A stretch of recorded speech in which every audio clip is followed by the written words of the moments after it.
Hello, hello. I am so happy to be here. I can't believe that a whole week has gone past so quickly. And it is Tuesday again, my friends, and we find ourselves here. Welcome to every single one of you. We have a full house here today. Yang is with us. He has got better. This time last week, he was dying at home, but he is here. And we've got the gang with us. Hello, Eric. Hello, Tony, Lola. We've got Sleepy. We've got Dan. We got Midnight Blue, we got Patricia, and it's so sweet. You guys are like literally from all over the world. I saw someone was from like Somalia, Tennessee, Wisconsin. We got Portland. Eric, I know you're from Portland. Hello. Oh my gosh, Walther PPK7. I hope I said that right. Dill, hello. Yes. So, and we had someone else from London. We got London in the house. We have got London in the house. This is good. And we got Patricia from Virginia. Oh my goodness. So guys, you are literally like from all over the world. This is so cool. Like I am so happy. How has everyone's week been? Mine has been a bit hectic this week. And we got Louisiana, Phil from Louisiana. I'd love to go there actually. Oregon Coast, Divine One. This is amazing. Yes, actually, I do have a tea. I do. This is, do you know what? This is my lemon balm tea. And lemon balm, and we got Netherlands in the house. And we got Italy in the house. This is so cool. We got Florida. Oh my goodness, Cape Cod. Wow, that's South Africa. I'm not even going to show myself up because I think it is, but I'm not sure. We got Scotland. Raj, it's a pleasure to thank you, Raj. Thank you so much for joining. I'm really glad that you are here. Yes, Midnight Blue. Like things have been literally all over the place this week for me. I'm actually moving house, my friends. It's happening. Yes, the motion, the kind of like changing of location is happening. That's all I'm saying. So I'm trying to kind of like film in between packing. You never realize how much stuff you actually have. And I didn't think I do have that much stuff. Like, I mean, I don't have that much clothes. That's a lie. I do. I actually do. And yeah. Anyway, so yes, the tea, lemon balm tea, actually that's so good. Okay, for your nervous system. And it's something that I don't know, like I was going to this herbalist place, like this is one near me, okay, and they were like, Anushka, you should try this lemon balm tea, it's so good, like, for relaxing the nervous system. Thank you guys. Yes, it's we got Twickenham, Stephen from Twickenham, hello. We got another person from London in the house. We got South London. This is amazing. We got New Jersey, Sandra, New Jersey. We got California. I loved California. Do you know what? I went there when I was like 19. Was I 20 or 19 or 20? Loved it. I really actually wanted to move there. I think I belong in California. I loved it. Such a cool place. And we got Florida in the house. Yes. So lemon balm. Guys, this is so good. Like, when you've got anxiety, sorry, my voice is a bit croaky. It still hasn't recovered, but I'm good. Lemon balm tea, really good for the nervous system, like calming it, but also like for anxiety and everything. Yeah. Yes, Midnight Blue. I am on the move. That's where I'm a wanderer. That's what I am. I'm a wanderer. Yes. I love visiting places. I love traveling. I really do. And I don't travel light. So I do have a big suitcase that I try to fit all the filming equipment in. And we got Canada as well. Guy Indian from Canada. This is amazing. Guys, you are literally like from all over the world. This is just amazing. And I know that you're all on different time zones. And I'm so grateful that each and every one of you are here. Like, honestly, I am so grateful to all of you.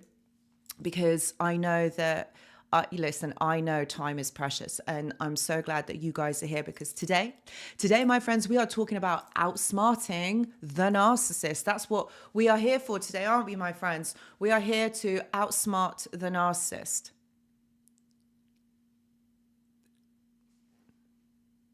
Sweepstakes, hello. No problem at all. We've got Massachusetts in the house as well. This is so cool, like, so amazing. Ricky, Norwich. Oh, Ricky's from Norwich. Yes. Sorry, Sandra. Oh my God, I knew I would show myself up. I knew that. I knew it wasn't massive. I didn't. I really didn't. Anyway, so my friends, today we are talking about outsmarting the narcissist, how you outsmart them. Sorry, I know that didn't even... Sorry. That wasn't a good intro, was it, my friends? This is how you outsmart the narcissist, by outsmarting them. Right, let's do this. Okay, so today we're talking about, this isn't about revenge, my friends. So those of you that are here and wanting to think and thinking about that, I'm going to be talking about how you get revenge on a narcissist. Do you know what? That's not what this live is about, because I wouldn't say get revenge on anyone. Because in the meantime, it might feel good to get one up on the narcissist, but how long are you going to play these games? All right, this isn't about game playing. This is about being smart. This is why I called it outsmart. This is about you being smart. There is a smart way of doing this, okay? And what I don't want us to do here, okay, is see the narcissist as the enemy. Okay, don't shoot me. Do not shoot me for saying this, okay? But we do not see them as the enemy, okay? We're going to learn from them, okay? So we're going to outsmart this person, okay? Even though this person is toxic and they want to do you harm, but the harm that they do only hurts if you allow it to. And I hope that makes sense. Okay, it's only if you allow it to. So it's if you pay attention to it, if you give it importance. And it's this, do you know what, my friends? You can apply this to anything, okay? Someone can only hurt you if that person matters to you, if you give it importance, what this person is saying. Okay, you know that what the narcissist has said about you. Say for example, some of you are, experiencing the, oh, don't do this to me. My mind's not going blank already. The silent treatment. It's not, my friends. I'm on it. Yeah, like say, for example, the narcissist is, telling lies about you to people. And I know it's really upsetting, and I know it's really awful what they're saying. But you know what? At the end of the day, they're lies. You know the truth. And this is what I've always said to you guys, like, you know the truth. You can't allow someone to have the upper hand. It's like you got to stop putting them on a pedestal and actually thinking, oh my God, like they have so much value in your life. When actually the only person that has so much value in your life is you, ultimately. Okay. And so what you have to remember is that you need to look at this completely differently, because the narcissist knows, okay, that certain things are going to trigger you, certain things are going to upset you, and they're going to play on that. So this is ultimately what I'm going to be talking about, is how to level up your mindset, how to think of this completely differently. Because if you are going to be stuck thinking that this person has power over you, like what they are saying about you has some weight and it matters, like then you're always going to be stuck in this scenario, not necessarily with the narcissist, but with other people in your life. It's kind of like, it can't hold weight.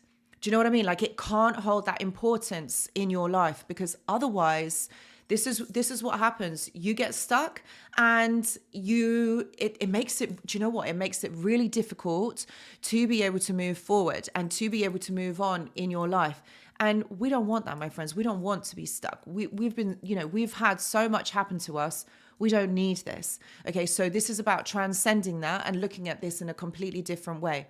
Okay, so this is all about changing your mindset. Do you remember, I always say this in every single live, it's all about perspective. It's about how you see things, and it's about how, Okay, it's how you interpret them. And also it's about choice. Okay, it's up to you. If you allow this to get to you, then it's always going to get to you. And also another thing is if you're allowing this information to get to you, it means that you're putting other people or a situation before you, before your own happiness. Okay, so you're giving it importance in your life. And that's not a good thing, because you're always going to be worried about what other people think of you, what other people say. And so that also causes anxiety as well. And that causes you to lose your confidence in yourself, because you're always worrying about how you're going to look or what you're going to say. And and that's the disconnection from yourself. Do you remember I always say that? I need to put this down because I'm going to spill it. I always say this in every live, like, you have to honestly put yourself first. All right. And this isn't about being selfish. All right. It's not about that. It's about putting importance on you and really recognizing you. Okay. Because no one's going to do it for you. Look, I will do it for you to a certain degree, but at the end of the day, I'm not with you every single day. All right. I can be with you once a week live here, but I'm not with you every single day. So this is about you taking ownership and actually thinking, do you know what? It doesn't matter if this person thinks. It doesn't matter if they think that. So what? Like, that isn't the truth. I know what my truth is. And you've got to stand in confidence. You've got to stand in your own truth. Because that's where you gain the confidence. That's where you gain, you develop your self-worth. And that is what is important. So with that being said, my friends, with that very long intro, let's get into the first one. I've made notes, my friends, I've made notes. So the first thing that I will say that, thank you, Bob. I just saw that flash. Bob, thank you so much. Anushka, you were right that I could expect more. Hoover. No way. Oh. Bob, I'm so sorry that happened. I was hoovered 2 more times last week after 4 years no contact. Really? Oh my goodness. Really? 2 more times after 4 years of no contact. You see, my friends, these people are so unpredictable. And this is what I'm saying. Oh man, this is just like, you have to transcend this and rise above this, because it's what it does is it keeps you stuck. Not you, Bob. I'm not saying it's you, but I'm just saying, like, in general, these people do come back. They don't actually let you go. Think about it. Like, they come back. I did not respond, and triggers are not as bad now. I still feel her energy. Okay, so Bob, like, if you're still feeling that energy, I'm going to say trust that, okay? Because that is your intuition informing you or telling you that there may be more to come. I think what she's doing is, it sounds to me like she's testing the waters, but she will get bored. She will get bored and then may try again later on. But Bob, you are amazing. You are standing strong in all of this. And I know this isn't easy, because I know that it's probably on your mind going like, well, why? Why would you want to do this? Why are you actually doing this? There isn't actually an explanation why, it's not like, oh, she wants to come back and say, oh, I'm sorry that I've done this and that this has happened. Thank you so much for the donation. Ponti ACVA, I'm sorry if I'm not reading this right. Pontiac's V8, I'm sorry. I'm so sorry. Like, I don't know if I've read that properly. Apologies. But Bob, like, I know that this is probably like on your mind. But what I would say to you is, I think I said this last week, you've got to distract, okay? Because the more that this person stays on your mind, the more that you're feeding this energy. And she knows that even though maybe you haven't replied this time, she'll try again. Maybe you will reply the other time and she'll try again. Stand strong, Bob. You know what, you're doing the right thing, but this is all about trying to get your attention, because ultimately, what are the Hoovers about, my friends? This is all about getting attention and validation. This isn't about you. This isn't about, coming in saying, oh, I'm sorry, like, let's try again. They're an ex for a reason. You break up for a reason. It's never the same when you go back. And you know this, my friends, don't you? Like, this isn't new information. You know that if you go back, it's never the same. It's just weird, isn't it? It's just weird. But I guess, do you know what? I guess we have to go through that to experience it. And Bob, you are strong, okay? And you will get through this, but just don't feed her energetically, because she's going to know that you're thinking of her. She's going to know. She's going to feel it as well. All right? So you got this. All right? You got this. And just stand strong. Distraction is wonderful. Every time she pops into your head, maybe listen to a song, like your favorite song, or something that's empowering. Okay, if you can. I would say maybe do a dance, maybe do something. I used to do that. Anyway, just something just to distract your mind so that you're not in it, and it's not pulling you in and thinking, but why this, why that? Because that, again, is feeding it energetically. And so that really leads on to the point that I kind of want to make about outsmarting somebody, or removing yourself from someone who is toxic, someone who isn't there for your greater good. It's, it's that energetic exchange. And it's kind of like, I would say that it feeds in the same way as a trauma bond, although it's not kind of the same thing, but there are elements that are very similar. And energetically, you do, feed that person. Like, think about it, friends. What are we? We're literally energy. It can't be destroyed, but it can be changed. So whilst we can't destroy the energy that exists between you and that narcissist, because you do have that energetic bond with one another. And it's like with everybody in our lives, we do hold energetic bonds with individuals in our life, people who are special to us, people who we, really care about, or who we love. We do feel that person. We do feel their energy. Being empathetic like you are, you're going to feel it. And we do, like, to people, like, for example, to partners, people that we love, certain family members, our siblings, friends, whoever it is. And it doesn't matter how far away you are. You could be in another country, on another continent. You're still going to feel that person. But the way that you break something like this is about distraction. It's about, honestly, it's about just really just visualizing that you just don't want this person in your life. You don't want to be thinking about them. You don't want to be feeding it, because also when you're thinking about them, like even those thoughts when no one is listening, no one knows that you're thinking about that person, it's feeding that person energetically. And we are energy. We are water and energy and electricity. We're all of those things made up. I'm talking kind of like on a, oh gosh, here we go again. My mind has gone blank.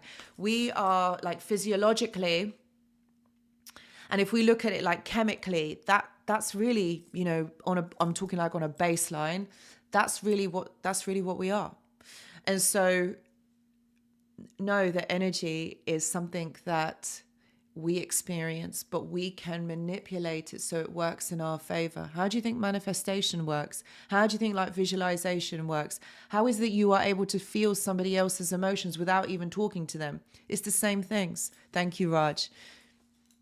Yes, thank you. I'm glad you guys are like knowing what I'm saying, because I sometimes think I do go on these tangents and I think, is this even making sense? I kind of know what I'm saying, but anyway, yeah, I hope it's making sense. Thank you. Thank you so much, Brickstone. Oh, thank you for your lovely comment. Thank you. Toxic is toxic, cool blue, and abuse is abuse. That's very true. That's right, Raj. They will still, no, we have control over where our energy is invested. And that's a very good point. Yeah, of course we do. Of course we know, because we are the ones that are in control of that. And that's the thing. And, that's where we do actually hold the power, that you are actually powerful in your own right, because you are able to make things happen. You honestly can. And I think throughout our lives, we are taught to think small. We really are. And then along comes the narcissist who makes us believe that we are this small and that we are insignificant and they are the ones that are the most important. But it's about how you see this. You've got to transcend this and override this in a different way and think, no, actually, I mean, how many times have they said things and like you're thinking, you're standing there scratching your head and you're thinking, really? Really, that doesn't even make sense. And you kind of like, you know that what they are saying is just not true, just doesn't make sense. Maybe they're even lying, like, it's like, come on. So that's what I'm saying. Don't take to heart. Those of you who are kind of just out of these relationships or these family individuals, just know that whatever they have said to you or how they have made you feel, it's only to make you feel small so that you don't leave. Basically, that's what it was. They don't want you to leave. Thank you so much, Yang. Bless you. Thank you. So Yang's just gifted 5 people the memberships. Thank you so much. So I hope that you guys enjoy the membership, the journal club. Do you know what? It's so cool. I really enjoy writing those journal prompts. I know they can be a bit long-winded sometimes. Those of you that are in it already, I know I'm kind of like, I'll write a whole essay, but just thank you so much, Yang. That's really, really kind of you. Sweepstakes says, when they show up in our dreams, how can we stop this? I'm upset because in my dream, I called the pioneer as she mocked me. Bless you. Do you know, I think, I'm so sorry, Sweepstakes, that this is happening, and you are feeling this infiltration in your dreams. This is your subconscious. And I feel like on a spiritual level, I am going to go a bit spiritual here. So I think that on a spiritual level, because you are no contact from them and they can't talk to you in the waking, in the conscious, they kind of have to go in your subconscious when you are asleep. So that's where they want to get their message across. And it's, it's going to be okay. It's just them trying to communicate with you in another way. And so what that says to me, that you're also kind of like energetically linked to them as well. And they haven't let go of that. So how do you stop it? I don't think you can. I think you just need to stand strong in yourself. And I think it's really hard when we do have dreams, when this does happen, because we don't even know when it will, and we can't always be in control of it. But this is your soul. This is your soul. So when you are experiencing it, your soul isn't different to what you are in the waking state. So you can still pass that message on that you don't want to be contacted. I hope this helps. I really do. I'm sorry that it's happening to you. Yeah, that's very true, Raj. Like when you are asleep, they could be sending negative energy to you. Even like thoughts. When we think, there's things called thought forms as well, because when we think, remember, everything carries an energetic resonance. Okay, and so when we're thinking about somebody, yes, the black obsidian and your amethyst angel. Hold the amethyst angel near you. The black obsidian put by your window, I would say, Sweepstakes. Put it by your window so that it doesn't infiltrate, whilst you're asleep. Maybe get more than one black obsidian as well. That might help. Or black quartz. That's another one that's really good for protection. I forgot what I was saying. Yes, the energy the thought forms. So when we are thinking, when like, for example, the toxic individuals are thinking, okay, they create thought forms. And because they are thinking of you, it's kind of like it's sent down the energetic cord of these thought forms. And that's where we might feel attacked. That's where we might feel like, like Bob, for example, in your case, this is what it could be. She's thinking of you. Oh, you have 10. Right. Okay. This is wonderful. Put them by your windows. This really helps. because it stops the energy coming in, the negative energy coming in. And put one by your door as well. That will help. Okay, don't get any more. Do not get any more. I think 10 is fine. So Bob, as I was saying, you know, like I'm thinking, you know, as she's thinking of you, she's sending those thought forms down that energetic cord to you. God, this is going very spiritual, isn't it, guys? Like, wow. So, yeah. So, yes. So when we are thinking negatively, remember this creates an energetic resonance. All right. And if we are thinking negative about ourselves, like, oh, you know, we're not good enough. We don't have enough money. I can't do this. This is too much. Like, oh my God, no one fancies me. No one wants me. I'm so awful. You know, you're creating thought forms that are like literally, they're just there. It's like they're sucking your energy. You know, this is why those of you that are from Greece, I know in Greece they have the evil eye. And this is exactly the same thing. This is about protection, isn't it? So, and they all have it by their door. I have one by my door as well. So there is a certain belief about it, and that carries, you know, weight to it as well. You know, so it's important. It's very important.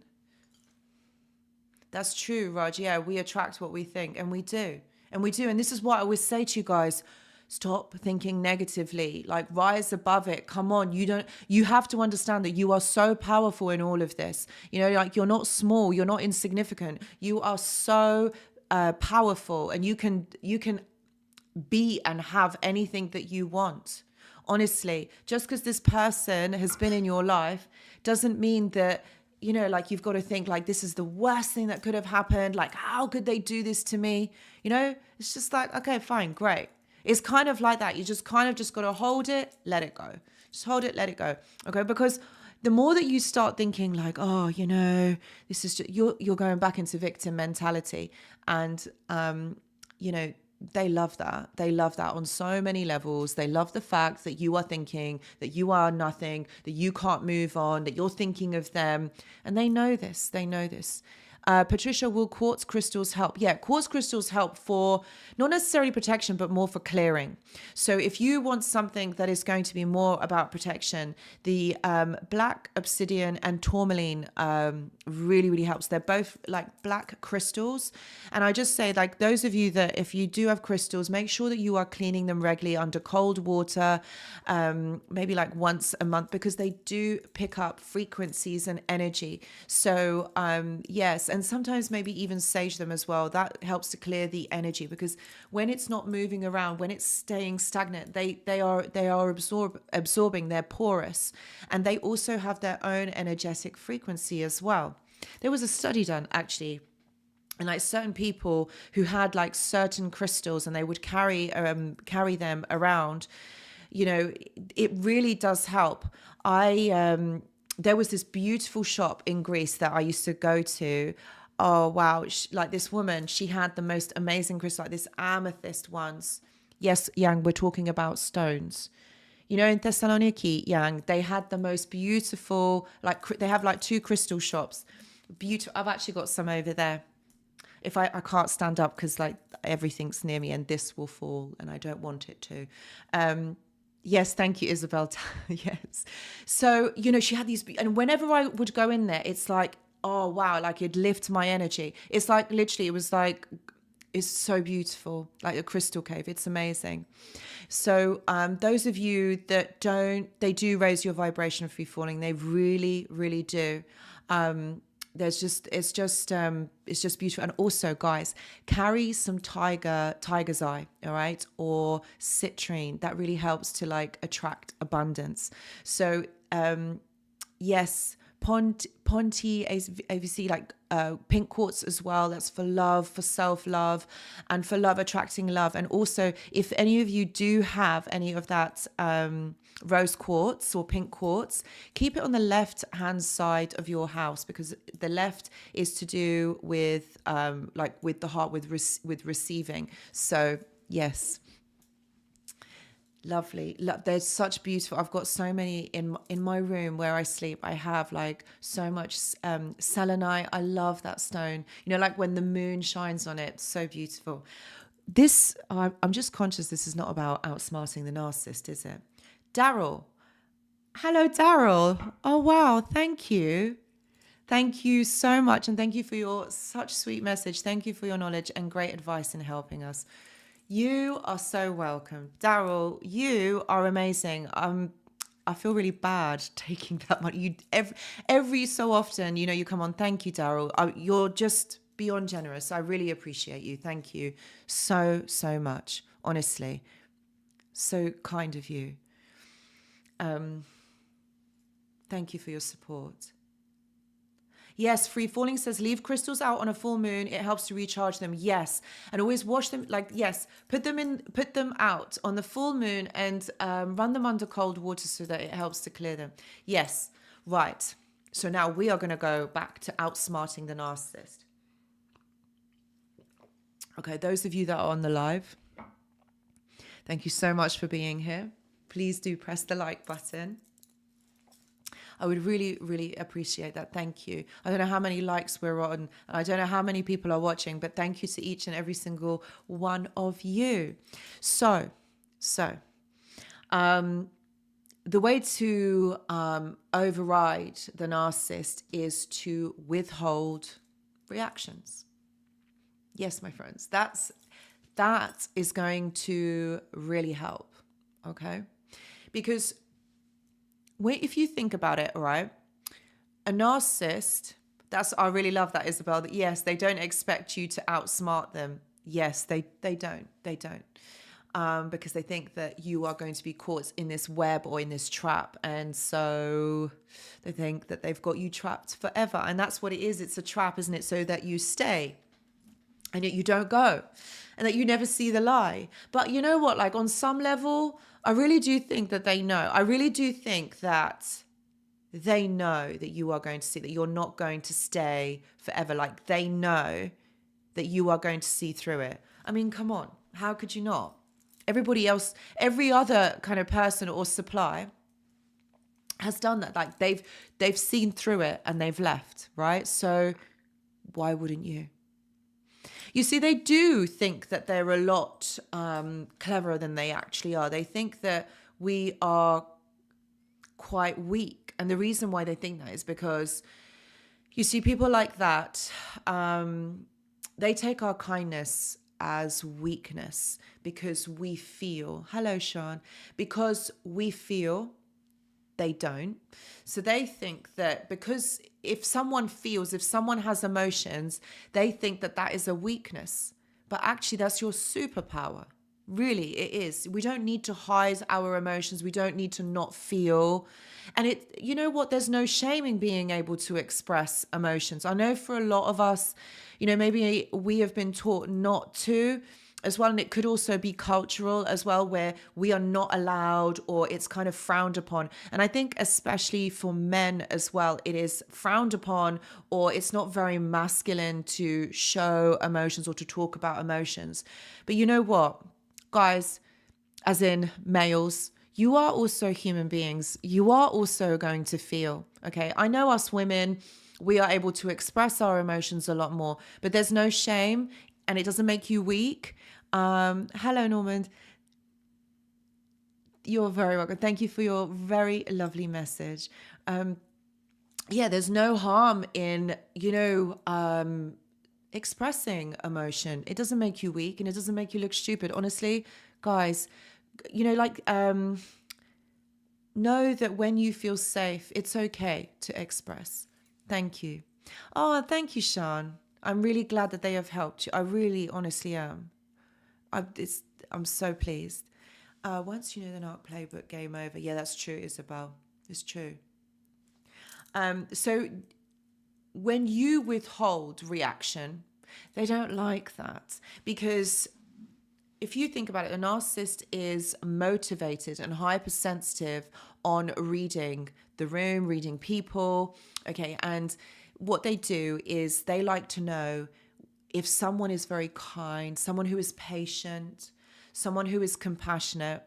They like people like that. People like you, people exactly like you, who have empathy, who have understanding, okay? Donnie, thank you so much. Thank you. Thank you for being my education and emotional rock through the worst of it. I feel great. Oh, bless you. Big hug, Donnie. Oh, thank you so much for your donation. And I'm so glad that you are, you're through the worst of it. You did that. You did that and you got there. That's amazing. Big round of applause to you, Donnie. Like, honestly, brilliant. Brilliant, brilliant, brilliant. So yes, they do. They do look for people who are kind, yes, and exactly, Yang. I feel like that's also right. People that give them what they want. Yeah, they look for those specific qualities. Okay, and when someone's kind, when someone's nice, they like to exploit that. And so that's what I'm saying. If you're around people like that, be aware. Be aware how much you are giving of yourself. The quickest way to spot if someone is toxic is if someone asks you to do something that you don't feel comfortable with, okay? And they really pressurize you to conform, okay? And so that's what the narcissist does. It starts off small. It could be to take them to drive, 15, 20 miles out of your way. And you're like, oh, I'm not driving that way. And you feel really guilty. And they are making you feel really guilty. So, hello, Daniel. So, what you have to do is you have to actually stick up for yourself. This is where you have to put boundaries. Okay, so you can't drive that person 15 or 20 miles or kilometers, out of your way. That's a lot of, that's a long journey. That's a lot of time. And that's a lot of petrol or diesel. So that's what I'm saying. Like they will make you do things that you don't feel particularly comfortable with, or they'll put you in situations whether you don't have any choice, like you're in that situation. And what it usually entails is you having to help them in some way at your own cost. So when you what I'm trying to say is when you remove that from that person, I think for those of you, for example, if you have to co-parent with a narcissist, and I think that's one of the hardest things ever, it's really difficult, but it is not impossible. And this would apply in this scenario. Okay, the narcissist, all right, when you have children with them, they're going to love that because they're going to feel like they own you forever. Okay, so they feel like they're going to be able to play you. When I say own you, they actually believe that you are their property because, guys, they look at people as object, like they objectify people. So they see you as an object. They don't connect to you. Because they're not connected to themselves. So remember, narcissism is all about issues with interpersonal relationships. Okay, so they don't connect to anything. So they feel like they own you, like you guys own your cell phones or your mobiles, like you own it.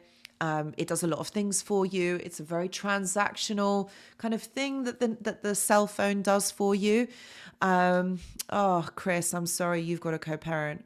It's hard, but there are ways around it. As this is what I'm saying is remove yourself, like remove your emotions. Stop giving them too much information. For example, they might ask, oh, how are you doing? How is everything going?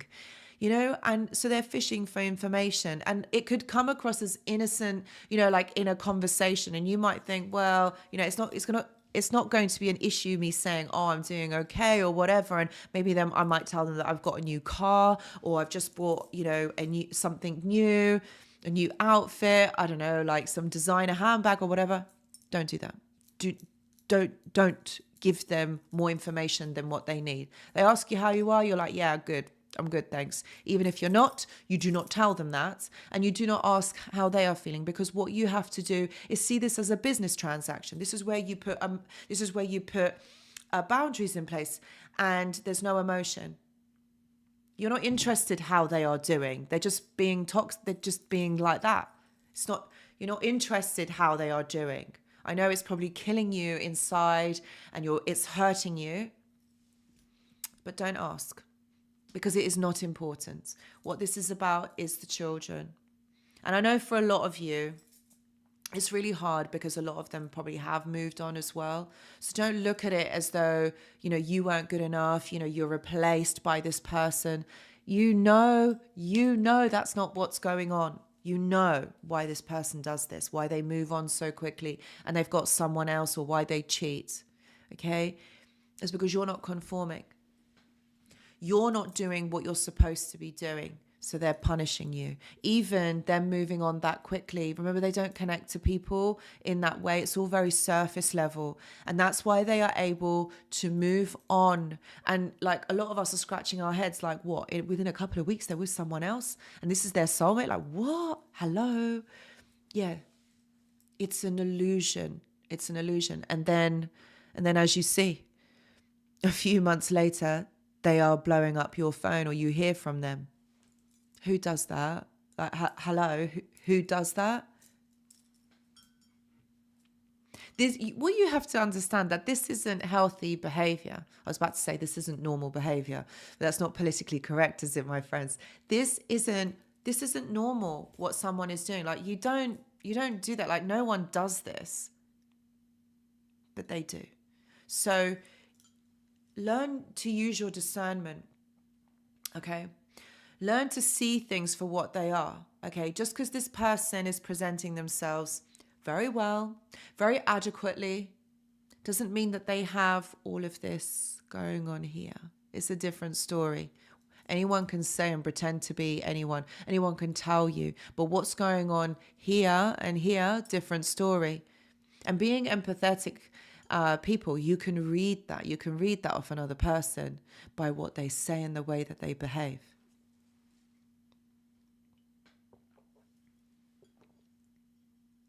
Daryl says, empathetic people have problems not showing emotion. That's a really good point, actually.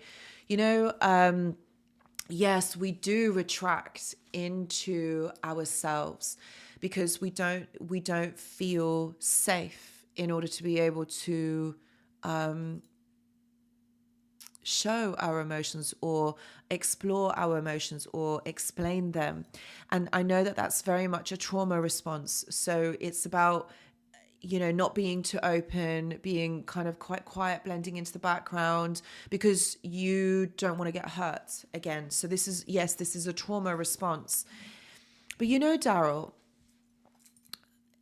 when time moves forward, as time goes on and you feel safe, there will be a time where you will be able to open up again. You will be able to feel the emotions. It's just what happens is there isn't a feeling of safety, and so that's why you don't feel like you are able to land. You don't feel like you are able to be yourself, which is why perhaps maybe we do retract our emotions. We don't want to say how we're feeling. We don't want people to know too much about us because then we're too open, then someone can read us and then hurt us.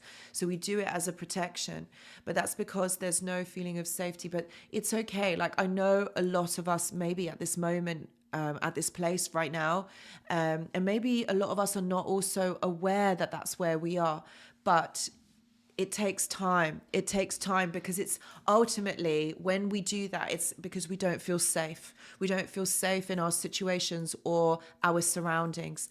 And it's very easily done, very easy. A lot of my clients do come in and they do say, like, they say exactly that. Like, I don't even feel happy. I don't even feel excited. I'm going on holiday tomorrow and I don't even feel excited. And that, again, yeah, it's a protective measure. So it's not about feeling, but that doesn't mean that is who you are underneath all of that. Like, it's because you are just trying to protect your heart, and it's okay. And it will come back when you feel safe. So just let your heart lead. Try to trust in that, in the process, and try to trust you because you know the best. You are you. You know the best what is for you.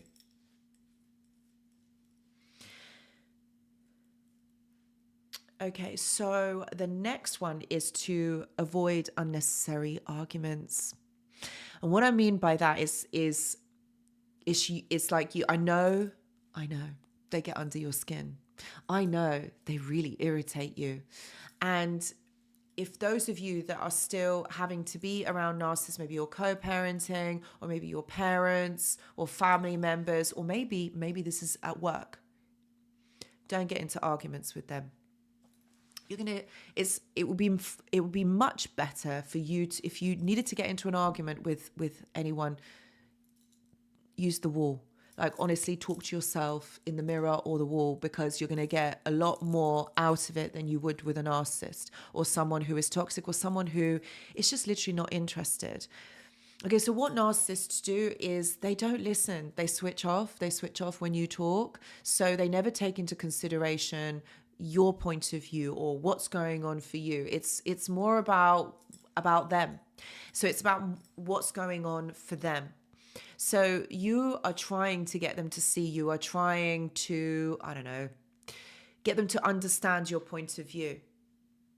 Or maybe you are wanting closure and you're really wanting something that this person can't give you, or they're never going to give you. So understand that don't make unnecessary interactions with this person. I know, Druid, I know they don't go away easily, but this bleeds into like the first point. If you remove yourself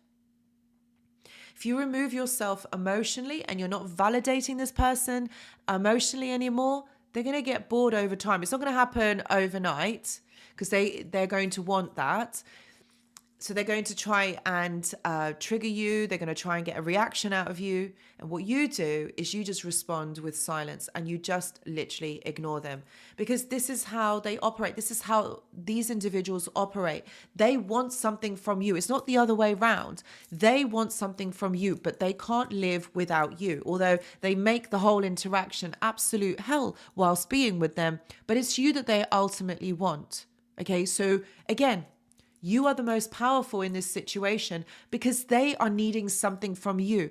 Narcissistic or toxic individuals cannot survive without other people. Think about it. If you are someone who, again, is so hyper-focused, all right, in trying to get validation and trying to get the attention of other people, you can't be on your own, can you? You can't actually do this on your own. You need other people to be able to give you something. So then again, that puts you not in a level playing field, because you can't self-soothe, you can't help yourself. Okay, you need someone else to be able to do that for you. So then who's the one that's on top here? Not that this is a competition, but who's on top? It's you. That's the thing. It's you. You're the one here, because they are needing something from you all the time. But again, they push you down, that you are this insignificant person, that you don't matter, that you are nothing, when that's the inversion of the truth. That isn't the truth. You're actually so much more than that. But they can never be you. It's funny, because they try to take you, they try to be you, but they can never be you.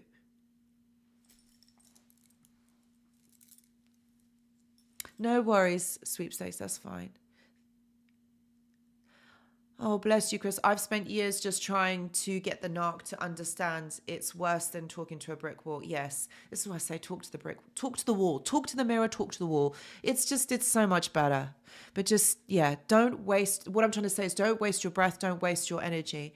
Yang says, and also stay calm in every conversation. Yes, that's a really good point. Being able to control your emotions. Remember, this is all about reaction, response. We don't react, okay, because we're coming from an ego place, all right? So going into this psychological, into the psychology now is ego to ego. That's what the narcissist wants. That's when you are in reaction mode, okay? So when you're in reaction mode, you are not being you. You are not being your authentic self.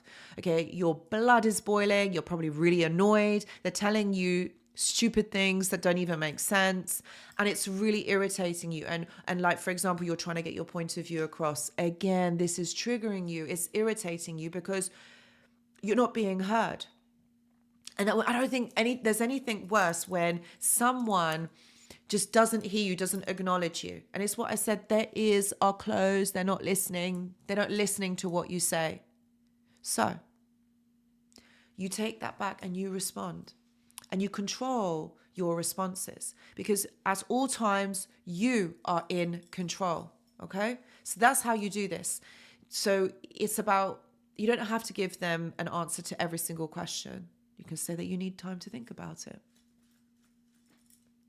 Okay, I need time to think about it. So it doesn't catch you off guard. And so that's what I'm saying, where it's like you've got to treat this as a business meeting. No emotions, you just answer the questions, you get what needs to be done, and that's it. And that's how you do it. Because it will really help, in your communication with this person. It's hard. It is hard because they don't think the same way that you do. So the way that they answer, the way that they talk to you, the way that they treat you is going to be very different to how somebody else does. Echo, thank you so much for your donation. Thank you. I'm here just having a hard time signing in on my phone, but I have a question. What does a healthy and healed mindset of a person post-narc relationship look like? I feel like I am so close, but not quite there. Oh, Echo, bless you. Okay, so I hope that you're all right, like to hear this or the message. Okay, so look, and this is a brilliant question. This is just such an amazing question. So when you are healthy, when you are healed, this person or any person doesn't have an effect on you. So it doesn't trigger you.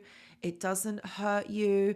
It makes you feel absolutely nothing, like you don't even know that person. It doesn't have an emotional or a psychological effect on you. It's you have moved forward. You have realized or you have recognized that this person is so toxic, so dangerous for your emotional health, for your emotional well-being, that actually what you have done is you've put yourself, in a position where you put yourself first. This is about you growing your mindset so that you are no longer worrying or thinking or even talking about this person anymore. You understand what your triggers are. You understand how to control your emotions.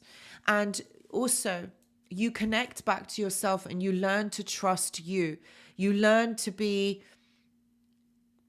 in the best connection with yourself, like your own best friend. You learn to trust you. You learn to trust your intuition, your gut feeling. You don't question it. That is what a healthy and healed mindset is like. And it's about understanding also your attachment styles as well. So it's about ultimately knowing you. It's about connecting to you and trusting you that you are doing the best thing that you actually can, the best thing for you. Okay. And it's always about you. It's about putting you as number one. So I feel like it takes work. It's a journey, because it's how many of us put ourselves first? I mean, let me just throw this question out there. Type yes or type no. Those of you that are on the chat, like, who puts themselves first? Who really values themselves? Who listens to their intuition? Who is there? This is what I mean. It's not a 5-minute job, and it doesn't happen overnight. Do you know what I mean? Like, it is a journey. It is a journey. And Echo, you 100% can do this, and you will move through this. But this is about changing your attention and your focus of where it goes. Like, you've got to put it on you, because you are number one. Yeah, not always, no. And this is really sad. This is really sad, because this is where you need to then start trusting you. If you think about it, all right, all you've ever been taught is to not trust you, to move away from you, to not trust yourself, to always ask for someone else's opinion. Like, is this okay? Like, should I do this? Because you're not standing in your own power. Okay? You're not believing in yourself. And this is it, like, it's a journey. So Echo, Maybe you are really close to it. Maybe you are nearly there. Maybe you are. And maybe trust in you. Only you will know. And Yang says, you need to step into the unknown. Sooner or later, you will begin to break the emotional addiction within you. That's a really good point as well. Yes, it's an emotional addiction. And it's a learnt behavior. Remember, this is something that has been conditioned, something that has been learnt, usually from our caregivers or our parents. We learn not to trust ourselves because think about it, as children, we are told what to do. And they do. Our parents are going to tell us what to do. And that's fine. But, over time, we need to be able to develop our own sense of self. And sometimes with some of us, our childhood experience, maybe we've not been able to do that. And so what happens is we don't trust ourselves. We don't learn to trust us. So we're always asking for validation, or we're always asking for someone else's opinion. And it's about learning to trust you. And if something doesn't feel right, like if going down the left side of the road feels wrong, then don't do it. Don't do it, because there's obviously something that is preventing you from going there. And you're thinking, yeah, but the shop that I need to go to is there and I need to go across the road. But, your intuition or your gut feeling is saying, no, don't. That's when you need to trust you. And that is what is important. So you're absolutely right, Yang. It's about breaking that addiction, and addictions are not impossible to break. Remember, they are a set of learnt behaviors, but you can unlearn them. What you have learnt and what value you have placed on that addictive behavior, this can be broken. Okay, this can be changed.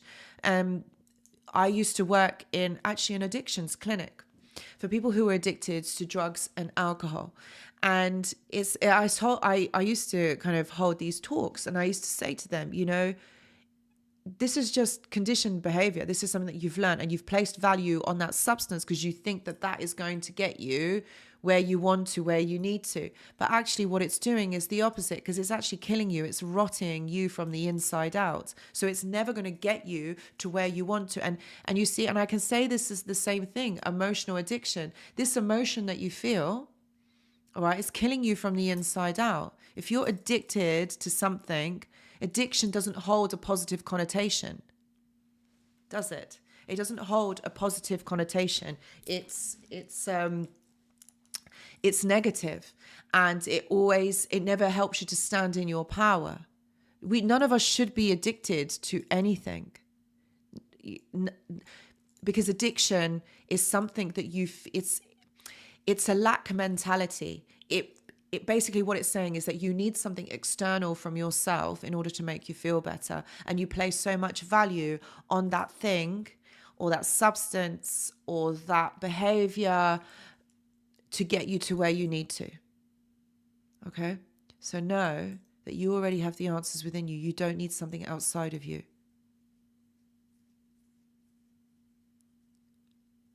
Prodigy says, why do I feel alone on this road to recovery? Bless you. You are not alone. You have all of us here, first of all. And second of all, you are probably made to feel like you are insignificant, like you don't matter, when actually you really matter. And we see you and we hear you, Prodigy, okay? And thank you for being here on this live. You are not alone. Do you know what I would say to you? Another thing that might help you is we have a Discord server, which basically is a community of people who have been through similar things that you have. The link, Yang, would you be able to put the link up on the live chat? But also, if you wanted to access that, you can also go into the description box as well on this live, because it will be there. And you can talk. You can share. If you wanted to share, you can. Or if you want to read people's comments, you can do that also. But you are not alone. We have all been through this. We understand how you are feeling. Thanks, Yang. We all understand how you are feeling. And it can feel lonely. It can feel like you're the only one that has gone through this. But you know what? I feel like for a lot of us, understanding that what we have been through and being able to put a label to this experience also helps us to understand that it's okay. It's not okay that lots of people have been through it. But what I'm saying is that it's okay. You're not alone, and it's okay. Is it not working, Yang? Why not? I thought it was, because that was the one that you could have permanent. That was the permanent link. If not, would you be able to generate another link, Yang? If you're in front of your computer, we can just use that one. So yes, so Prodigy, if you wanted to come on over, and we do these lives every Tuesday, so you're not alone. It's okay. We've all been through this and we all understand how you're feeling, but you have been made to feel like, you are on your own, that there's no one else that can help you, but there is. So don't worry, we can. Okay.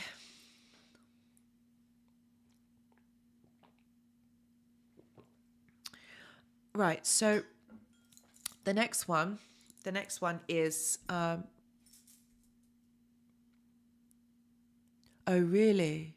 You cannot press it. Maybe you should change something. Okay, Yang, I'll look into this after the live has ended. I don't know why that's not working. Oh, that's a shame. Okay, so the next one, what I would say is understanding your triggers. This is really, really important, because we have a narcissist in the mix. You're welcome, Prodigy, and I hope that that's helped. Okay, if you have a narcissist in the mix, they're going to know your triggers. Oh my gosh, they are going to know your triggers. They're going to know how to press your buttons. And isn't that sad? Like, if you think about it, hi, Midnight Blue. If you think about it, like, who does that? Why would someone, want to press your buttons? Why would someone want to make you feel negative? Why would someone want to make you feel awful? There's only one reason. There's only one reason why someone would do that to you. And you know what that is, guys? You know why someone would do that? Because they want power over you. They want to be able to control you. So they want to make you feel a certain way so that you feel out of control and they feel in control. That's the only reason why someone would do that. So be aware, my friends, going forward, someone who triggers you, who says nasty things, causes you to second guess yourself or double guess yourself. Think about it. Why is someone doing that? Why is someone making you feel that way? There's no reason for it. If you've got nothing to say nothing or go away. Don't be around me. Okay, so there's no reason why someone should be doing that. So where you get your power is if you know what triggers you, or you know what makes you feel a certain way.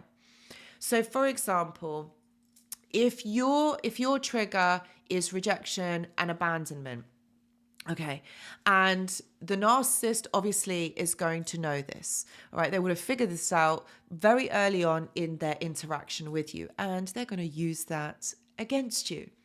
So, for example, if your wound or your trigger is abandonment or rejection, the narcissist is going to try and put you in these scenarios that make you feel that. And if you feel that you are being triggered, like, for example, they may ignore you. For example, you are, I don't know, you're co-parenting with them and it's their turn this weekend to have the children, for example. And you're calling them and it's a Friday night and you're due to collect the children on a Saturday morning. And you're calling them to arrange a time. And they're not picking up. This is a dismissal, isn't it? You know that they're at home, that you know that they can see you ringing because there's no reason why. So instead of like making this your blood boil or for you to get upset, it's just to calmly think, okay, well, I'm going to be picking up the children tomorrow, so I'll just casually drive down there for 10 a.m. and hopefully the kids will be up, and if they need to get ready, then I can help to get them ready, whatever. So it's about taking that initiative, but it's also being that one step ahead.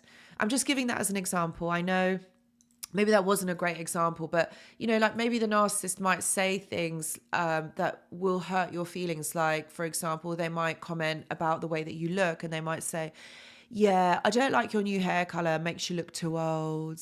Or it could be something like, yeah, is there something wrong with your face? Have you, is what's happened? It's something to put you down, something to make you feel upset, or something to ruin your day. So that's about overriding that and really understanding that you're going to trust their word. You're really going to listen to them. Yeah. You're really going to value what they say. I mean, them. Seriously, them.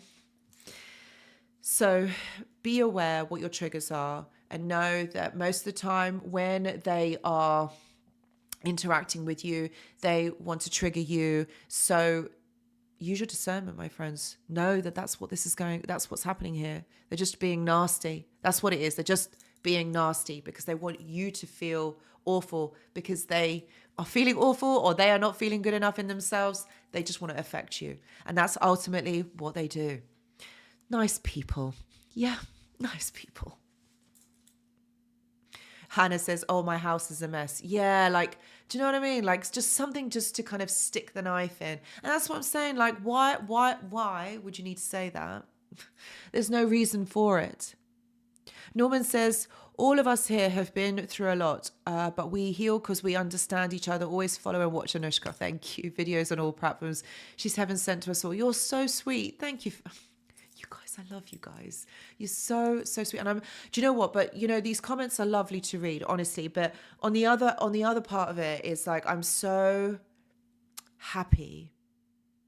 Happy is maybe not the right word. Like, I feel elevated. I feel, I'm just going to use the word happy. I'm so glad that, the content, the work, all of this helps you guys. Honestly, that's all this was ever about. Like, I just wanted you guys to realize that just because you've had these people in your life, just because these people, have tried to ruin you, have tried to ruin so much for you, it's not the end. Like, it's just the beginning. This is like, your life is about to start. It's just going to be amazing from here. Okay. And you learn so much about yourselves. Margot, I would love that. When I finish the book, I will go on tour. I will. And I will be coming to the States, and I will be doing the whole of Europe for sure. Definitely. I will do it. Give me about a year or two and I will do it. I will come and see every single one of you guys. And I really want to meet you guys. I really do. It'd be so nice to put a face to the name. That would be amazing. I will sort it out. Yang will have to come as well. Henry says, once discarded, how long does it take for them to want you back? Henry, sorry, not Harry, Henry, sorry. It really depends on everyone's individual situation. But just as a general, usually they do come back. They do, because they hoover a lot. They do come back. It's about when they feel that you are an easy target or you're going to accept. Margot says, yes, Yang too, of course. Yang will have to come. He can hold my suitcases. Yang, you have to hold the suitcases. Sorry, mate. Sorry, what was I saying? Your question. Henry, sorry, let me just rewind a little bit here. Hold on. Not rewind, but the chat. Sorry, you guys know what I mean.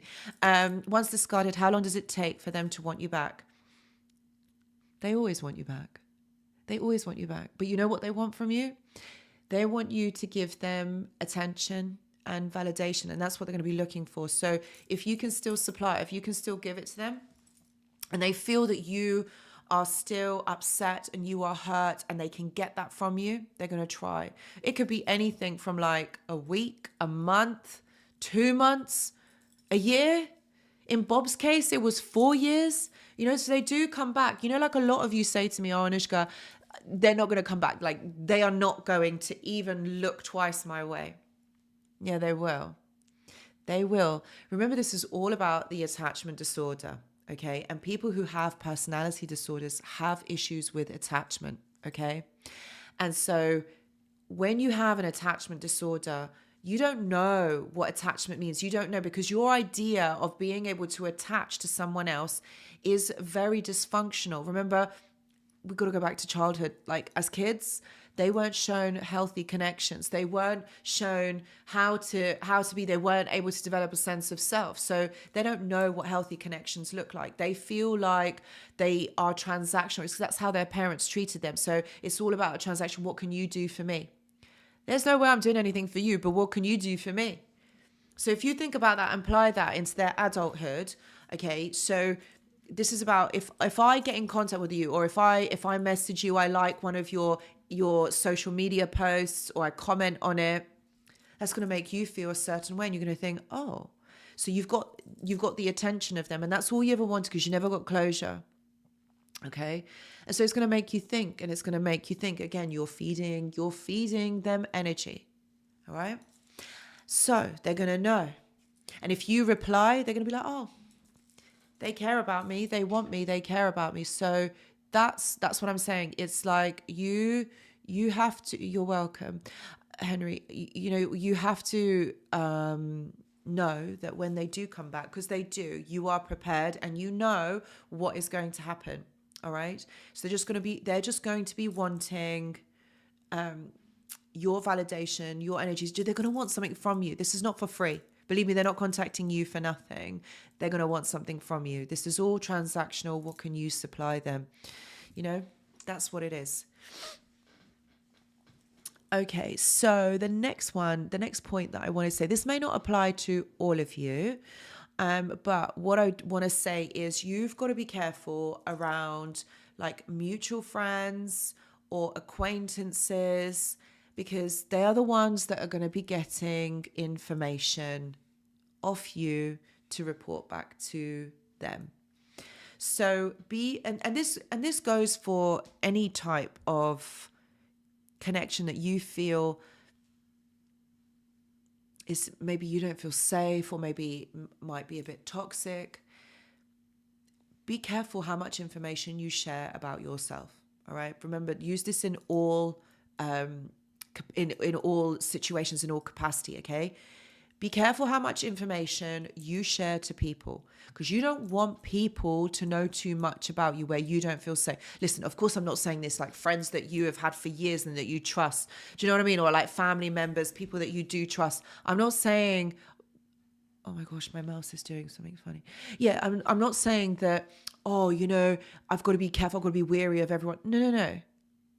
It's just people out there, like new connections. Maybe you'll start dating again. Just be careful how much information you share. Do you really think that person needs to know that about you? Just keep that to yourself. Maybe observe a little bit more, that sort of thing. This is what is really, really important for you to stand in your power. Maybe do some more observation where so that you can read what's going on. Okay.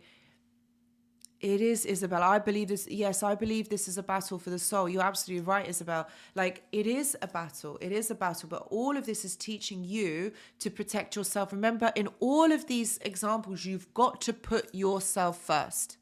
All right? You are the most important.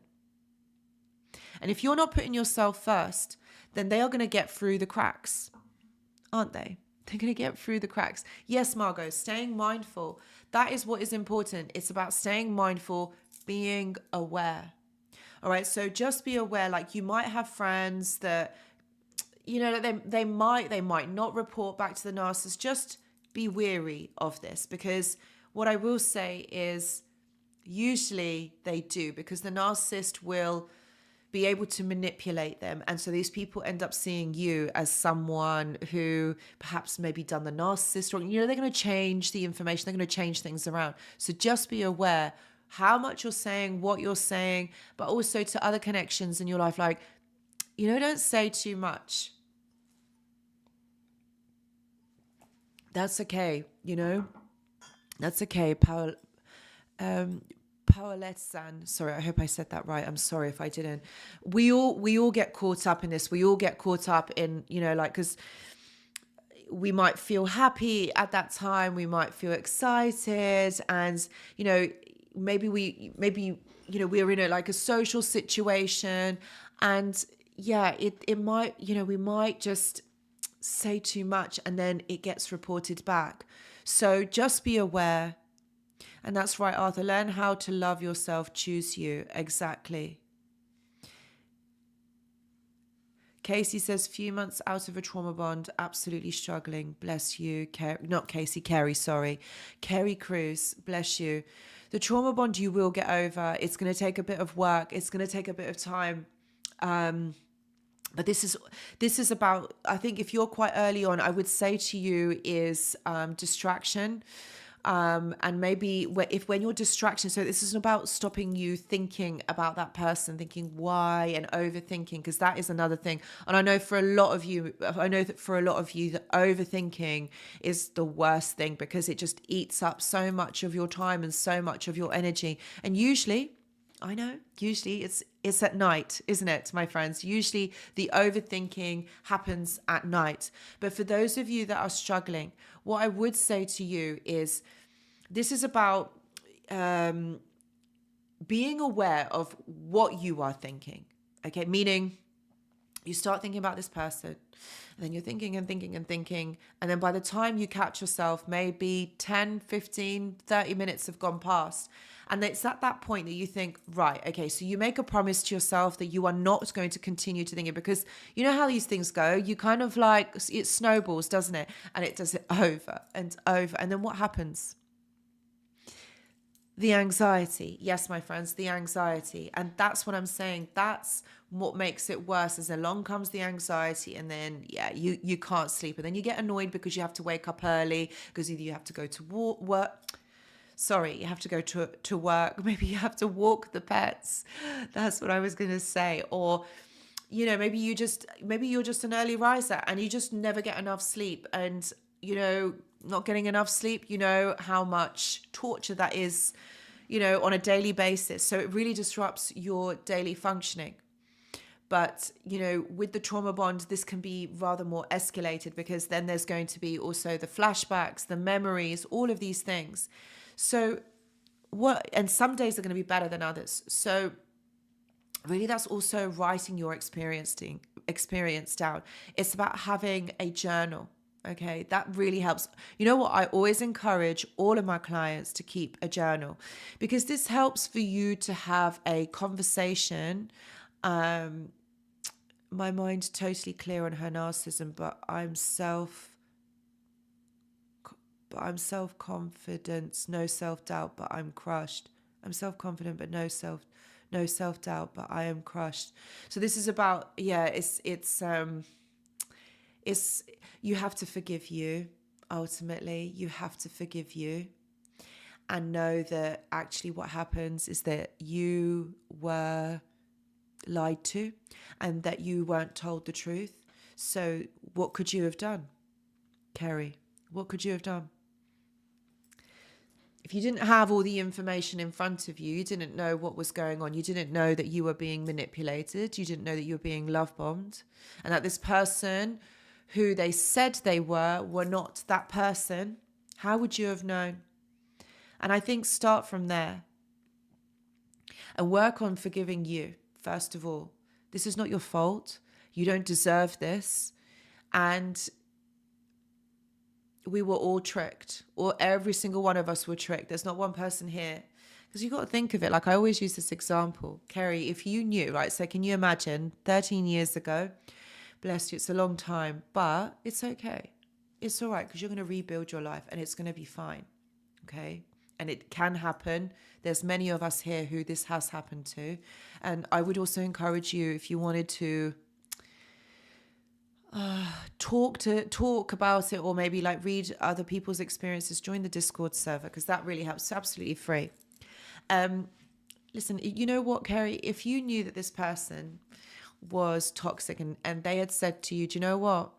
Hey, do you know, I've got a personality disorder. I'm really, really toxic. I'm going to manipulate you and I'm going to control you so that you do everything that I say.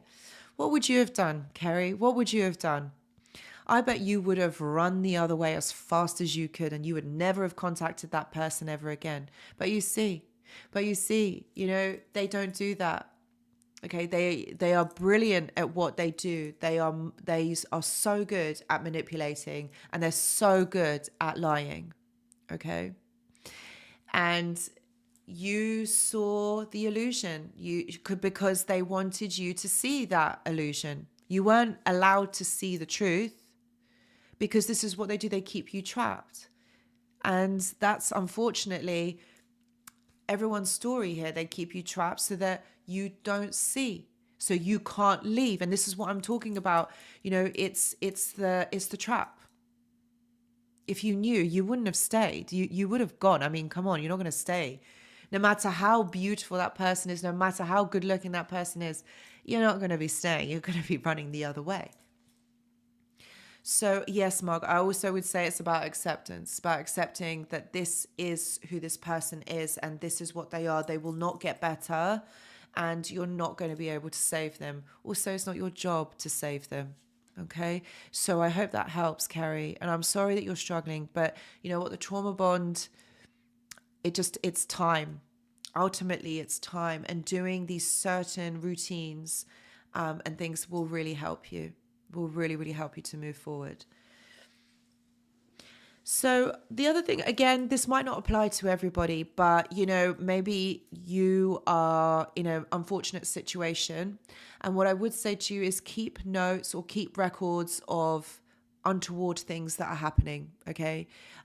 Just note everything, so that if you needed to go to court or you needed to prove anything, there is like a log of things that have been happening. So please be aware that you got to be one step ahead. Okay, take down the day and the time, and just like kind of like a brief explanation of what's happened. I know it's annoying and I know it's very time consuming, but you have this information when you need it. Okay. This one I think is quite an important one. Okay. Even after the end of the relationship, you've got to minimize your dependence or their value. So I think this is like what I was saying right at the beginning. You got to take them off that pedestal. And I know we tend to do this, like after the end of the relationship, particularly. Because we never get closure, we never get understanding, as to why this has happened. There's a reason why you don't get that closure, why you don't get that understanding. And that's all about the trap, so that you don't see, you don't move forward, you don't even trust yourself, because you have been that manipulated, that controlled, that lied to, that gaslighted, that you don't even trust yourself anymore. You don't even trust your own kind of intuition or your gut feeling. You don't do that anymore, because you feel like, I'm not right, or that person has told me this and it doesn't feel right. Like, you don't know. So this is why when at the end of these relationships,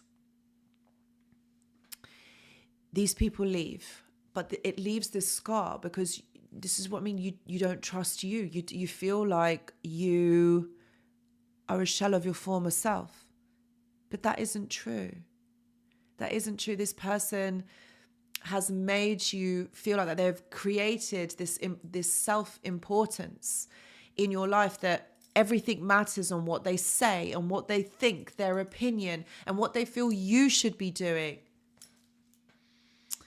So this is where we still get hooked. This is where the trauma bond is because if we're not standing in our own power, if we're not believing us, if we're not knowing what our triggers are, we're always going to be relying on that other person. And that's the point that I'm trying to make, is that, you've got to minimize the dependence, minimize their importance, because they're not important. They have created the illusion that they are someone who you can't live without, even after they have gone. Even that they are with somebody else, you can't live without them. And it's kind of like they implant these ideas onto you. All right?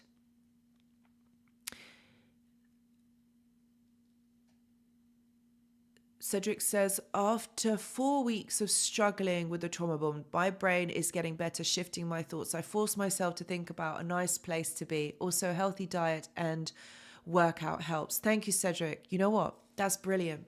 That's about shifting your thoughts. Yeah, exactly. You force yourself to think about a nice place, a safe place. I think that's brilliant. And doing some physical activity to move the cortisol, through your body. That is really, really important. Again, this will also help, if you are putting this person on a pedestal, all right? Take them off that pedestal because they don't belong there. Seriously, they don't belong there. I mean, who are they? Seriously, think about it. You're putting them on this pedestal. They have this importance that what they have said about you. Come on, guys. That's not who they are. Remember, they need you more than you need them. Yet they invert this so that you stay stuck.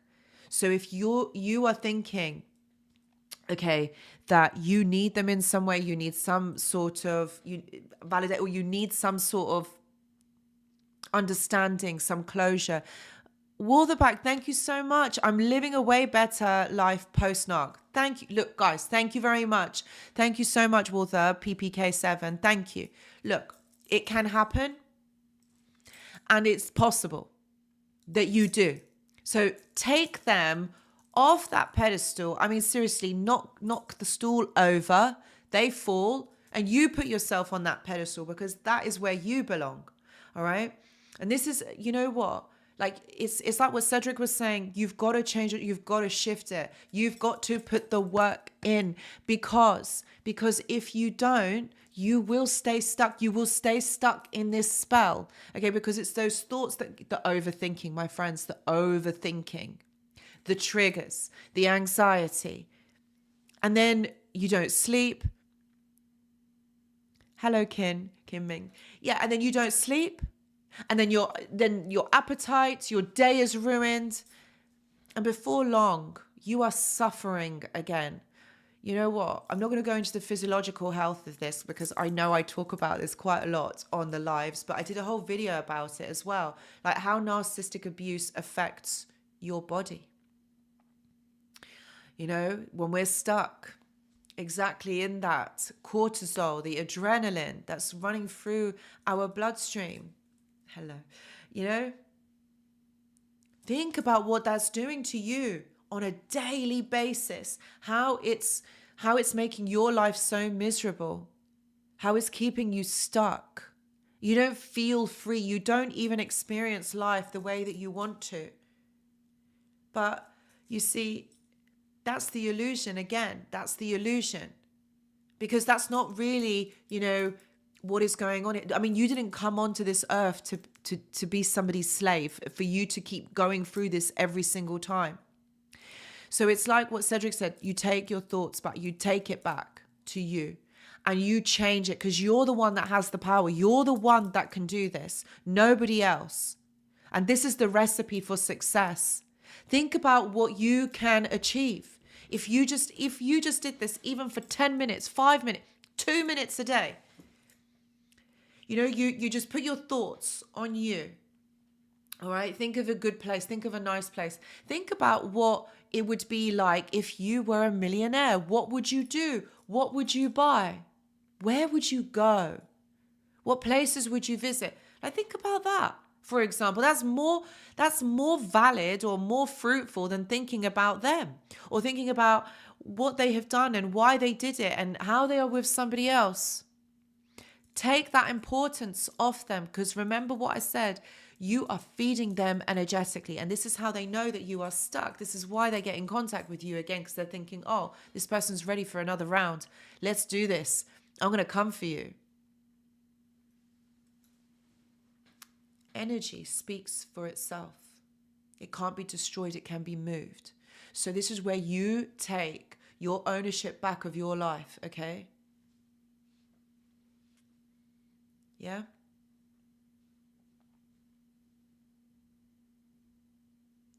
Yes, Sleepy, I want you to think about you. I really do. What would you do, Sleepy, if you were a millionaire? Where would you go, Sleepy? What would you do? Oh, Caleb, I'm so sorry. I tried calling her because I was suicidal and she was just cold, really. Yeah, typical. Doesn't care. Yang, oh, I know what I would do. I know what you would do. Why don't you tell us, Yang, what you would do if you were a millionaire? Be brave. God is watching. Absolutely, Druid. Caleb says, unblocked so many times and unblocked because crocodile tears. Yeah. So this is that game, isn't it? Isn't it, Caleb? It's the game. Take her off the pedestal. And if you want to block, you don't want her in your life, that's it. You block, you leave it. Because the more that you let these people in, okay, the more that you allow them in, they keep playing with your emotions. Think about it. You just keep going in the same cycle. Nothing changes. I know that you feel sorry for them. I know that you're upset, perhaps, maybe, but at the end of the day, like, where is it getting? You're going through that same cycle, round and round again. Nothing changes because they're not going to be doing the work. Believe me, they're not going to be doing the work. And they're going to blame you and they're just going to keep hurting you. That's what they're going to keep doing. They're going to keep hurting you. That's what happens. That's what they do. Do you know what it is? It's because that's how they have learnt how to be. If they are the ones that are being the loudest, getting all the attention, then they are getting validation. So they're not going to stop that. Why would they need to change? Why would they need to stop doing that? And that's really what's going on here. Like, from a psychological point of view, this is where, again, going back into childhood, their needs weren't met. So they are perpetually in this cycle, in this loop. Same thing, like Groundhog Day, same thing over and over again. And they don't have the foresight to see what they're doing. They don't have the awareness. So it doesn't matter, like, if you tell them or, I don't know, someone else, then they don't listen. Their ears are closed. That's what they would do. That's what would happen. So this is about you taking control. Ultimately, it's always about you taking control. Because you, again, I'm going to keep saying this, you are the most important. You're the one that leads. They need you. You don't need them. They make you feel as though you do. And think about it, right?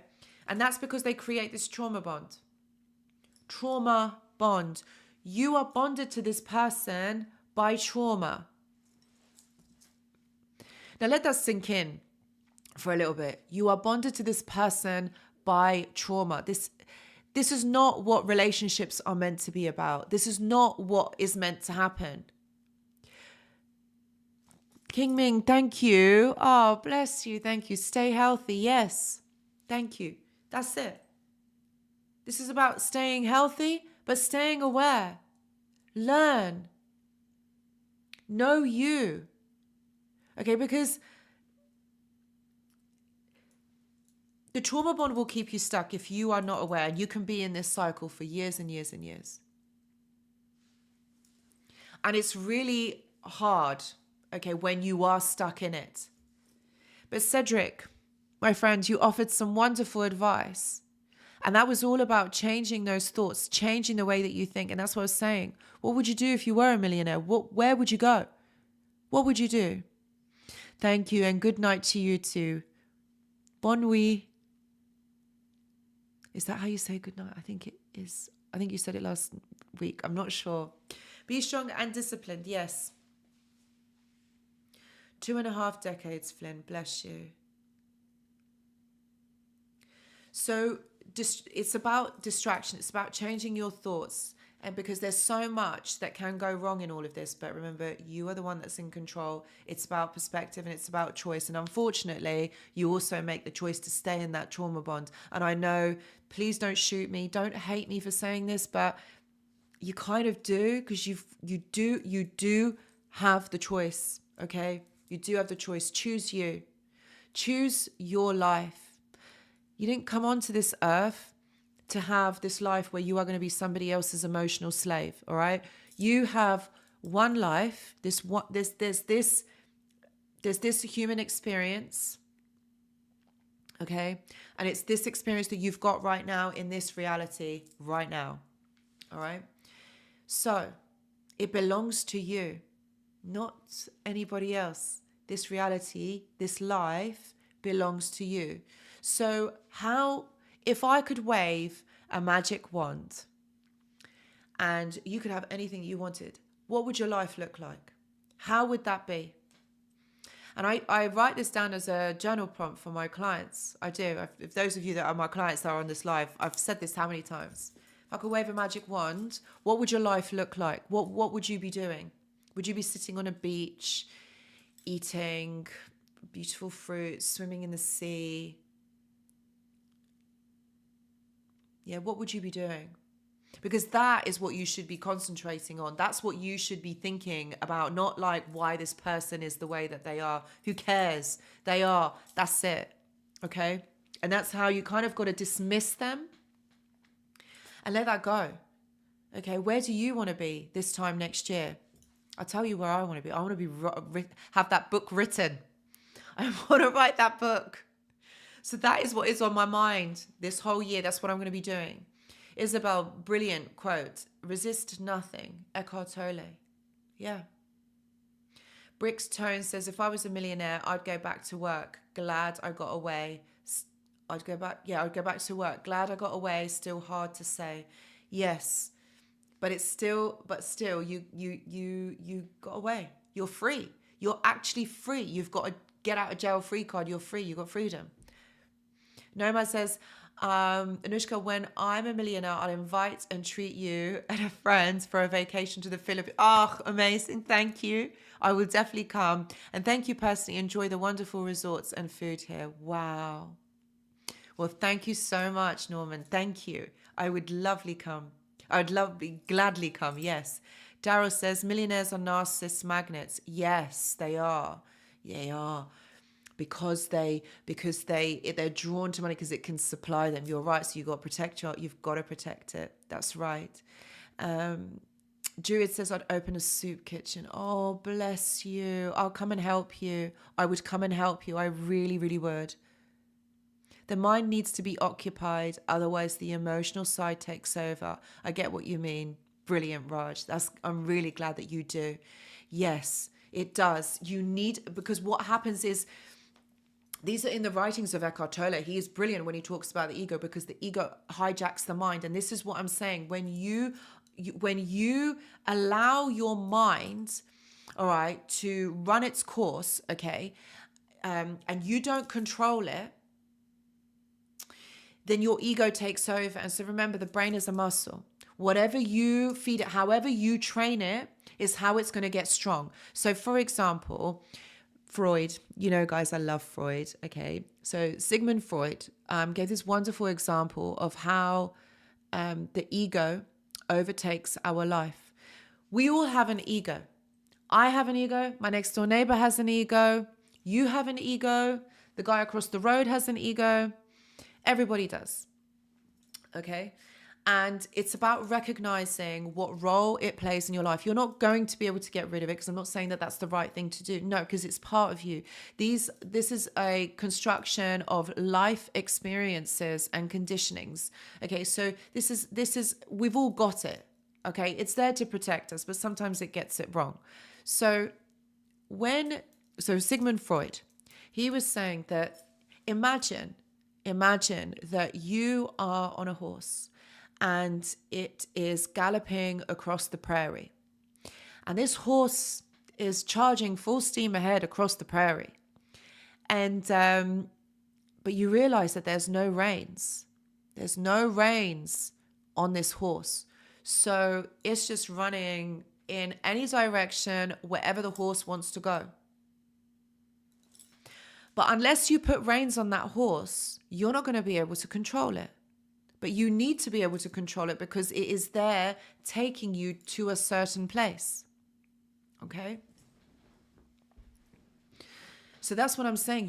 We've all got it, but we just need to put the reins on it. So when you are thinking about what you would buy with your $1 million, okay, that's you then taming the ego. You are navigating the thoughts to go somewhere else. Why haven't you, those of you, write down, your vision board for this year. I did what's it called? I had an event, the vision boarding event. And it's free to every single one of you if you're members on the Journal Club. So you can access that recording. Okay. And that was all about what do you want to achieve for this year? For 2 years, or for the rest of your life. This is what you should be thinking about. Not whether they are with the new person, whether they're going out for dinner, stalking their social media. That is so not productive. And you know who this person is. You know how much damage this person does. So it's not about thinking about the past or about a certain person who has hurt you. This is about creating the life for you, creating what it is that you want, creating what you need. Because look at it this way, and I don't mean any disrespect to any one of you, but look, think of it this way, right? You've done it this way, right? And you've got to this point, and are you happy? Are you truly happy in this point in your life? Thinking about them, worrying about them, maybe sometimes writing your journal. Are you happy where you are? It means that you need to step it up. It means that you need to level up a little bit. Just put that bit more motivation in. You know what? None of us want to go through this. None of us want to be writing in our journal at 7 p.m. and, having a cup of cocoa. We want to be doing things. We want to be doing other things. But you know what? This is for your greater good. This is for you. I always say to myself, there's days where I do not want to go to the gym. And I always use this as an example because this is the only way I can relate to this. Okay, I don't want to go, as I know I'm going to be aching. I'm going to ache the next day. And I really don't want to get up because it's dark outside. And yes, I do. I do go because I know that it's for my health. I know that it really helps to set me up for the day. And I know that it makes me feel good. And I've got to put the motivation, I've got to put the energy, and I've got to put that time in because I know it's for me. It's the good for me. And if I don't, then I do you know what happens? I end up sleeping. I end up overeating because then I'm just like, oh, I can have a packet of crisps. I do have a weakness for crisps. Okay. So, there's all of the things, then it becomes the disequilibrium. And what I'm trying to say to you is you want to give yourself the best life, the best experience, but it changes with your mindset. Okay. And it changes with not listening to your ego so much. Okay, it's about controlling that. It's about having those routines in place. Routines can really help if those of you that are suffering from anxiety. Routines really help, because you know what the next bit is. You know what's going to happen next, So that really helps in being able to put those practices into place and being able to leveling you up. And that's what I mean about leveling up your mindset. Stop listening to the ego, drawing you back to the past. There's nothing in the past. And again, you have a choice whether you want to access the past. Think about it, because you do. You have a choice. In all of this, we all have a choice, okay? Because the past, it remains in our memories. It's not happening. If you think about it, right, it's not happening right now. Because I'm not going to have the same live stream as I did last week. That's the past, for example, yeah? Or I'm not going to be doing the same thing as I was doing this time last year, okay? Again, that's the past. However, if I choose to access that memory, because I'm choosing to access that memory, I can. And I can relive. I can see all of it. I can see the pictures in my mind's eye. I'll feel all the emotions as well. But again, that's my choice. That is my choice. So it's about really understanding that you have more power in all of this than you think. So it's about making that right choice for you. And look, I know that some days are going to be easier than others. So I encourage you on those days when you are feeling good, when it is going good for you, to do things that make you happy, to make things that kind of elevate your soul, that where you feel good in yourself. Okay? And those days when they are particularly difficult, okay, it's okay. They're going to come. And it's going to be like that, because this journey is a roller coaster ride, and it isn't going to go linear, because our emotions aren't linear. Okay. But there's certain things that you can do that will make you feel good. Okay. So I know that nature is a real healer. Okay. Getting out into nature, like even going for a walk, just distracting you from the environment that you are in. Okay. So going out into nature, listening to that sea, to the ocean, being around water really helps. It's very calming as well. Maybe you might go near a river, for example. Maybe you might go to a forest, listening to the birds. That's also really lovely. Or, sometimes maybe if it's raining, just open that window just a little bit, just to listen to the rain, That can really help to soothe your nervous system, because that's ultimately what is being overstimulated here, is your nervous system and adrenal system as well. Okay, so that is what you need to be able to calm this down. Listening to music as well. There's healing frequencies. 432 and 528. Those are the heart-centered ones. Those are healing meditations. There's a lot of free ones on YouTube. You can access these frequencies on YouTube, because I have as well. I've also got meditations on my website. They're recorded in my voice, so you can also get them from there. But there's a lot of free ones as well online. That really helps. Maybe even just having it in the background. Pets are another source of happiness as well. Oh, Brian says, love the mountains. Mountains are beautiful. They've got such an amazing energy. They're very majestic. They're strong, haven't they? They've got very strong energy. They're beautiful. Yes. Binaural tones as well. This is also very helpful. And meditating, yes, Isabel, meditation I really encourage every single one of you to meditate. Okay. Please do it. Please, it will really help, for you to calm your nervous system, but also to access your higher self as well, your internal wisdom, which every single one of you has got. And also, I can go as far as saying that all the information that I have talked about here today, I'm sure that every single one of you know this.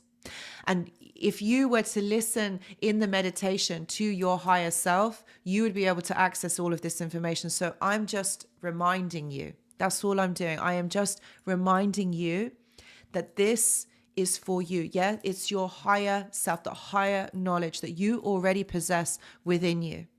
Okay. So meditation will really help for you to gain that knowledge. It also strengthens your intuition. And I was going to say also your immune system, believe it or not. Yes. And I can say that because you know what?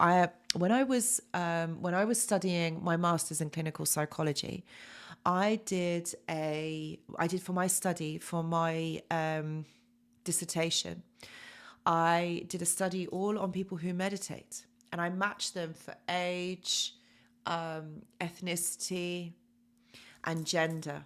So it was people who were meditating versus people who weren't. And do you know, right, this is what I found out, that actually what happens is when you meditate, your brain actually grows stronger. So for example, the mammalian sheath, it's called, and it's the gray matter, especially here in your frontal cortex where your forehead is. Okay, that strengthens. It actually becomes more and more thicker. So basically what happens is you become your cognitive function, your executive function, which is right here, this becomes strengthened. So you become actually a lot more aware, a lot more agile, but also meditating is anti-aging. Believe me, because your brain doesn't age when you meditate. When you have more kind of gray matter within your brain, the myelin sheath, okay, yes, that's right, Jared, the gray matter. When you have more of that, your brain becomes stronger. Because you know, guys, I love my neuroscience, so I studied all about this. And honestly, this is proven science. So this is not something that I'm making up. This is not spiritual mumbo jumbo or anything like that. This is proven fact science that actually meditating will help to heal you. It will anti-age you. You will become very clever, very aware. You get strong-minded. You know, so it has so many benefits. And I know that meditating might not be everyone's cup of tea. I get it. And I'm not saying that you got to sit there with your legs crossed and you've got to hum a certain tune. No, you can put some music on in the background, and it's about really like sitting there, like just to go within. Maybe you imagine like what Cedric was saying, but he's gone to bed now, you know, like the safe space. Maybe, you know, try like with guided meditations as well. Like I've got those on my website too. Try with a guided meditation, something that takes you, I don't know, like a journey into space, floating on a cloud, I don't know, walking through the forest, that sort of thing, because then that helps you to create the imagery. You know, this is also very important because this really helps with your imagination. Remember, as children, we all have an imagination. Do you remember the kind of the imaginary world that we lived in, the magical world? I know that I did. I did. I remember when I was at school, I didn't even play with kids. I just literally lived in my mind. And this is why I'm so like creative. I'm very like arty, like I paint as well. I'm quite creative. So like working on social media, like, or doing this work, really like it goes hand in hand. I love it. It's what I do. I really enjoy it. So it helps me to be creative, and that's accessing the left side of your brain. You know, in day to day, most of the time we access the right side, which is more about the logical side. Or have I got that wrong the way around? No, I think the right side is very logical kind of brain. Correct me if I'm wrong, guys. Yeah, and it's very like every day, everything has to have a function, everything has to da. But when you use the other side of your brain, yes, neuroplasticity, exactly, this is what it is. Neuroplasticity is how, you know, that's what it is. Your brain is plastic. You grow it, you make it work. This is what I'm saying. This is proven science. It does work. It does work. Honestly, I've seen it with my own eyes. I promise you, guys, please do the meditations, do that. You will strengthen your mind. Okay. You will anti-age. Okay. And also eat the right foods as well. Walnuts really help, like blueberries. This is getting like vitamin K in, you know, like kale, that sort of thing. Feed your brain, feed it. So once you got that under control, you're winning. You're winning at life. I swear to God, honestly, you are winning. That's what you do. Okay. And also do exercise, like make your body work, you know, like let your heart, raise your heartbeat at least once a day, even if that means jumping on the spot or doing jumping jacks or whatever. Like just raise your heartbeat, because that really, really would help you. And you know what? This is how you heal. This is how you then start vibrating on a different frequency. And this is why all of this then comes to you. Okay. You don't need to be, you know, wishing and wanting. It's going to come to you naturally. You're going to attract it because you're beaming out happy, healthy. You're vibrating on another level. It's going to come to you. Okay. Whatever you give out is going to come back to you. Law of the universe. Guys, I just looked at the time. I could be talking about this for another 2 hours. I love it. I love this subject so much. And this is exactly what I'm writing in the book. It's not about narcissists, it's about you guys. It's about how actually you guys are so powerful. And I really want every single one of you to realize this, that, you know what? You are such amazing people so powerful. You are in control of your life. And this is so much more than just the narcissist being in your life. Like, they are actually such a small fraction of what actually is happening. Okay. Be awake, and guys, open your eyes, see it for what it is. See this life, see it for what it is. Okay. Because this is what is going to be really important for you going forward in your lives. So guys, I really hope that you have enjoyed this live. I really do. I really hope that it's helped you to think about things differently, and maybe you can navigate your next week in a different way. Maybe something that's going to be a bit more happy, positive for you. Those of you that are having a really hard time, honestly, I know it's difficult, but remember, this is temporary. Come on over to the Discord server. Yang is over there. He'll sort you out. He'll be there to kind of welcome you. So you're not on your own. Please remember that. Every single one of you, you are not alone. Yang also is offering kind of like coaching sessions on there. If you need someone to talk to, or you just want like a bit of advice, or you just want to connect with someone, Yang is on there. Usually he does give out, I think like, Yang, is it 10 or 15 minutes for free? But you can also purchase, it's at a small price. Again, all the information is on my website. So if you wanted to, but Yang is also over on Discord. So if you wanted to, come on over. I'm sorry. Yes, the links, I'll sort that out after the live. I will be back. Me and Yang will be back next Tuesday for another live. And I will be back tomorrow with a video. Oh my God. Right. So tomorrow I'm doing a reaction video. So I'm talking about Gypsy Rose. I don't know if any of you know about this case, but oh my goodness. I know, I'm not even going to say it. Like, this is so bad, but the reason why I chose to speak about her is because, like, actually recently, she has been, I think she's come out of hospital or prison or something like that. And, her story is so sad. Like, so bad. Munchausen's. That's what her mother did to her, Munchausen's syndrome. Oh, man. But yeah, I will be talking about that tomorrow.